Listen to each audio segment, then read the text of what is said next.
And welcome back. Tonight we are answering your questions about the stimulus check, maybe tax questions as well. We have a few experts here to get all to that. We have Mark Hensley with AARP of North Carolina, Scott Braddock with Scott Braddock Financial, and Kevin Robinson with Robinson Tax and Accounting Services. You can text your questions to us. The number is 336-379-5775. We already have some great questions coming in, so we will get right to those. First, we'll start off with this. Can you explain the child tax credit? How will you get it if you've already filed your tax return?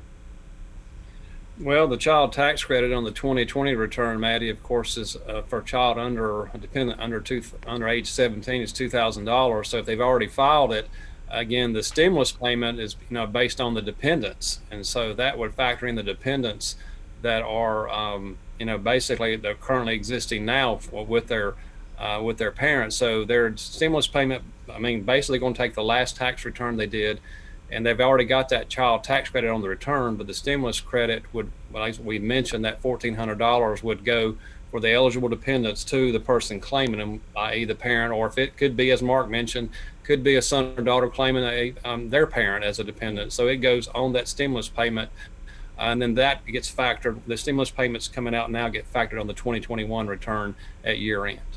So the Biden administration is saying we could see these payments start hitting our bank accounts as soon as this weekend. We've seen with past checks that the direct deposits hit earlier than those paper checks or cards come in the mail. So people are asking, can I put in my direct deposit information on a website or call the IRS to get my money sooner? Mark, is it too late to do that? So, so if you go to irs.gov and you click on the first box, which is Get Coronavirus Tax Relief, there is a message that says, check back soon for information on the 2021 economic impact payment. They are in the process of updating the tax provision based on the recently passed plan. So this is in play. So keep checking back at irs.gov, but they have not updated the portal yet.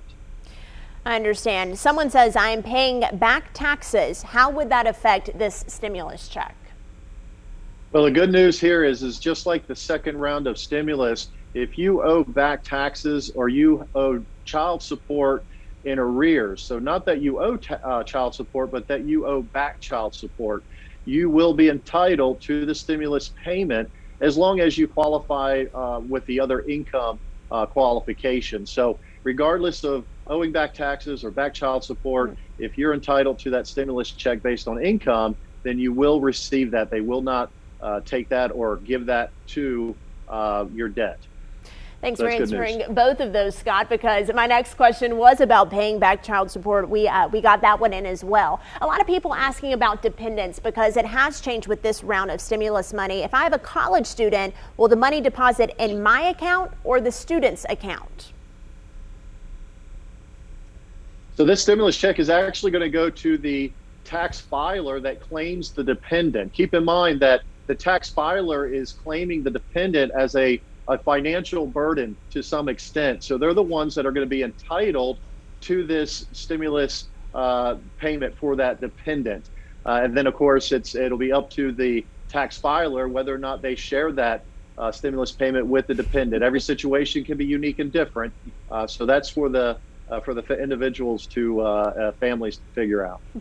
Absolutely. We get this question a lot. I've never filed taxes. I haven't received a stimulus of any type in the past. I'm not working. What do I do to get the stimulus money? Well, go ahead, Kevin.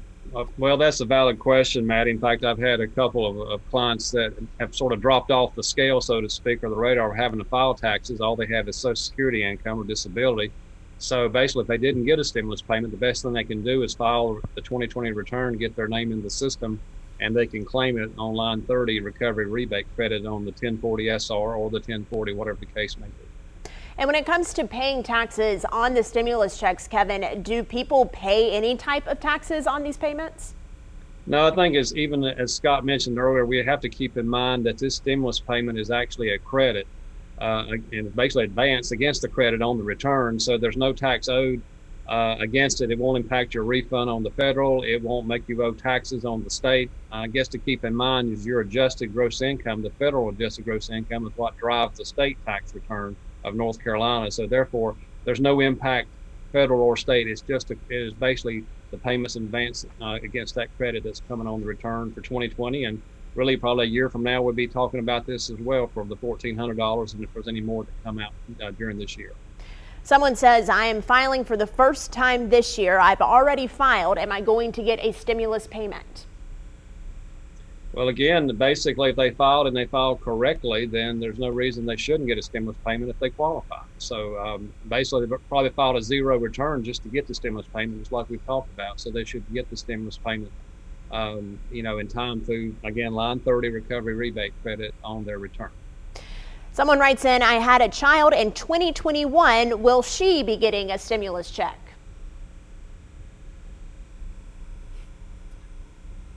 So this is based on your 2020 income tax return. So having a dependent starting in 2021 is not applicable to this particular stimulus payment. But I want to add to that and say one of the additional changes is if an individual was alive and you received their stimulus payment, they were alive on January the 1st, 2021, you are allowed to keep that stimulus payment. It's only if the person has passed after January the 1st, then you would have to return it. And there'll be instructions available about how to appropriately return a stimulus for a deceased loved one. All right, Scott, Mark, and Kevin are going to stick around for a couple more minutes, so get your text questions in, 379-5775. We're coming right back.